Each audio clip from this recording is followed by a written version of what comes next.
and the freedom of choice plan has not actually been eliminated by the courts. Mr. Couch, has it occurred to anyone that in a lawsuit of this type that it's the taxpayer paying for both the prosecution and the defense? No, it hasn't occurred to me. I might say here, though, that anytime that you have a government by bureaucracy, then the other entities in the United States would, or any government would have to retaliate if they felt like they were in compliance with the laws that had been passed by the Congress. Yes, there's several reasons for this increase. Number one, the Arlington school is always increasing, and this year we will increase some 100 to 125, maybe 140 new professional personnel, and this of course calls for additional money.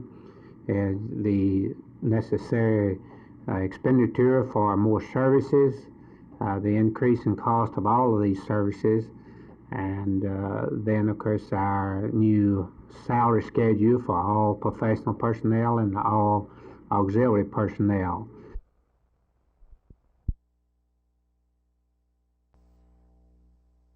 I'm terribly disturbed over the cutbacks that have been forced on the space agency. We had built up unquestionably one of the greatest teams of scientists, industrial operators, governmental agencies that the world's ever known. And I regret, and I'm very, I feel very keenly about a dissolution of that terrific team that has been built up.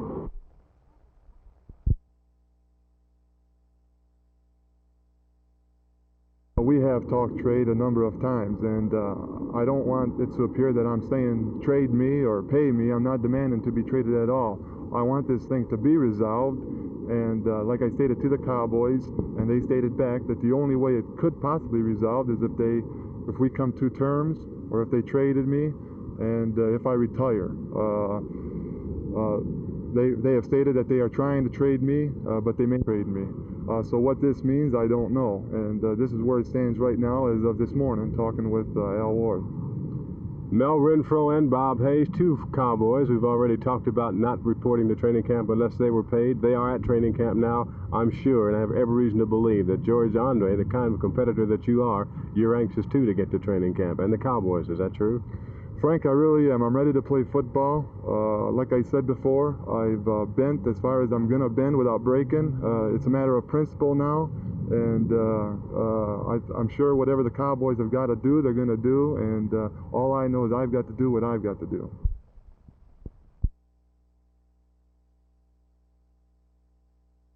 It is obvious to all of us, I think, you and I and the players and coaches, that the 1970 season has gotten off to a rocky beginning. Well, at least now it has begun. And in the midst of all of the rocks and turmoil of the things that were going on at California Lutheran College, one thing tended to be overlooked: the importance of Bob Hayes' statement that he would not report to training camp. The strike ended yesterday, the veterans reported, and Bob Hayes was among them. It's about 6 of us, and we decide what we think best. I think that if the strike wasn't on for a length of time, we lost a lot. I'm quite sure that I knew that I wouldn't be here, but we lost a lot as a group, and I lost a lot as an individual. And just by not reporting now, it'd be a little difficult because of the season is coming up and it's so short. But I think it would have been a little more of me not coming to camp if the strike wouldn't have been on and we'd have come to camp the first day. When did you actually make the decision to go ahead and report? Oh, we made the decision last week, all of us. Like I said, we all get in a group and we think what's best, and this is what we done, and this is the outcome of me coming to camp, because I feel that I've lost a lot, and they feel that I've lost a lot, and just from conditioning program and just the terminology has been changed around, and I just want to be familiarized with what's going on. Bobby, will you seek out Al Ward or Tex Schramm here, or will you let them seek you out for contract negotiations? It doesn't matter. I'm here in camp. The procedures the Cowboys always used was to contact the player. It doesn't matter. I'm willing, and they are willing to negotiate any time, and I am too, just as long as they don't bug me out on the field while I'm working. If you cannot reach agreement, say before the season begins, do you still plan to play out your option? Definitely. Rapid Robert Hayes, only one of the 40 Cowboy veterans who reported yesterday, but at this moment at least, the most puzzling and perhaps most puzzled of them all. This is Vern Lundquist, Channel 8 Sports, Thousand Oaks, California.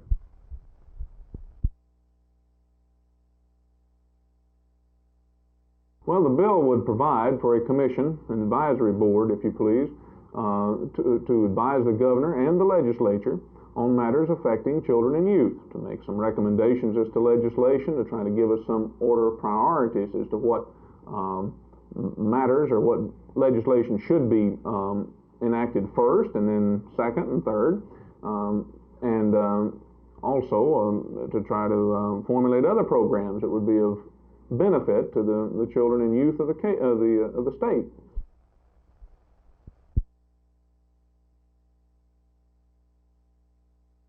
We hope to eventually have organized within the city 101 neighborhood beat committees.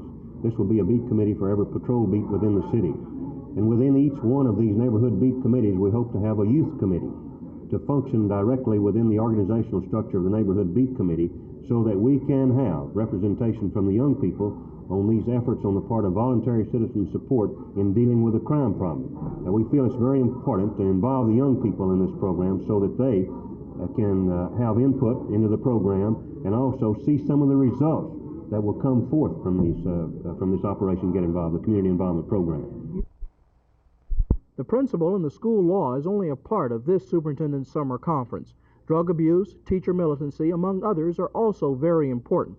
Apparently, the conference is a tremendous success in setting goals for the 1970-71 school year. For Channel 8 News on the Move, this is Jess Brown at Lake Texoma.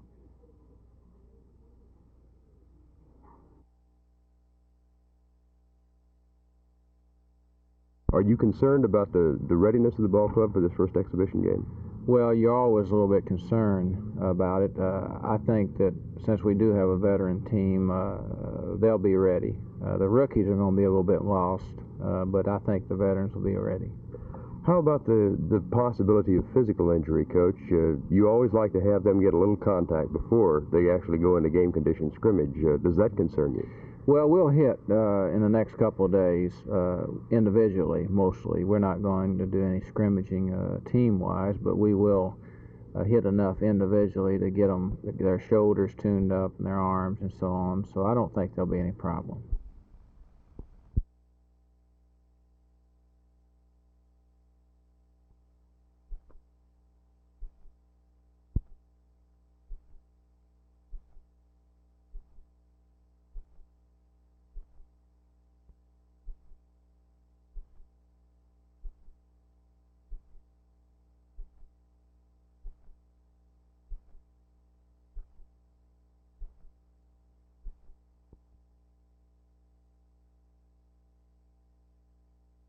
Fort Worth began in earnest to fish for visitors in 1967 when Hemisphere provided a ready-made attraction. This year, an innovative program is being established on a trial basis. The effort is based on the decentralization of information and visitor services. The main feature of the new program is called the Self-Tour. Visitors may pick up one of the tour guide brochures at any one of 200 information racks set up around the city. He then follows the more than 100 signs set up as guides to Fort Worth's main attractions. The Visitor Information Center says that even before the brochures were printed and distributed, visitors were beginning to follow what signs were already erected. Other parts of the pilot program include a stab at outdoor advertising at points of entry into the city. Chairman Newcomb says that if the program is as successful as predicted, Fort Worth will be a great deal greener in the future. The same color green as dollar bills. Jay Lewis, Channel 8 News on the Move, Fort Worth.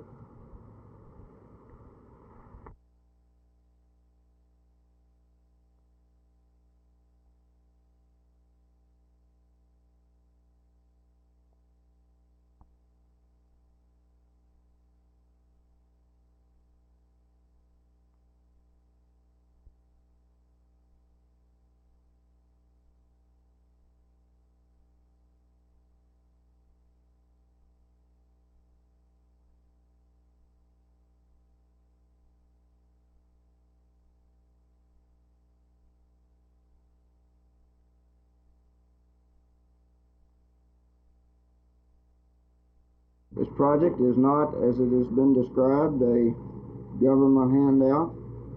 It will not be financed in any way by Arlington City tax money. In fact, the complex will be on the tax rolls, both the city and the school tax rolls, and pay taxes as does any other commercial unit. Taxes that are estimated in the application at this time are $53,201 annually, or $2,128,040 over the mortgage period. The ACA spokesman has raised this question: will the church trust be able to manage the project effectively? I just want to comment on that, and I'll step down.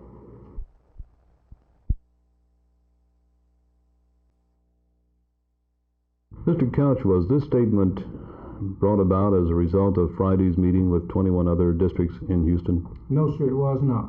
What transpired at that meeting? Well, we were discussing the mutual problems and various ways that we might go relative to our hearings that we had in Austin during the past week. Based upon your current plans, do you anticipate the Department of Health, Education, and Welfare now filing a lawsuit against Garland? Well, that's really a toss-up.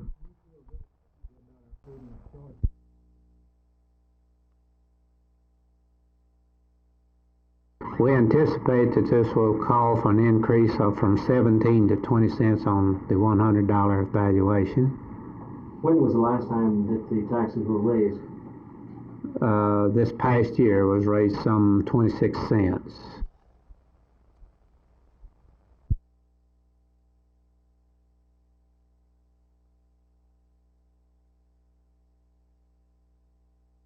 This is the 10-acre tract of land at Sanford and Cooper Streets in North Arlington that will become the subject of discussion at tonight's 6:30 Arlington Plan Commission meeting.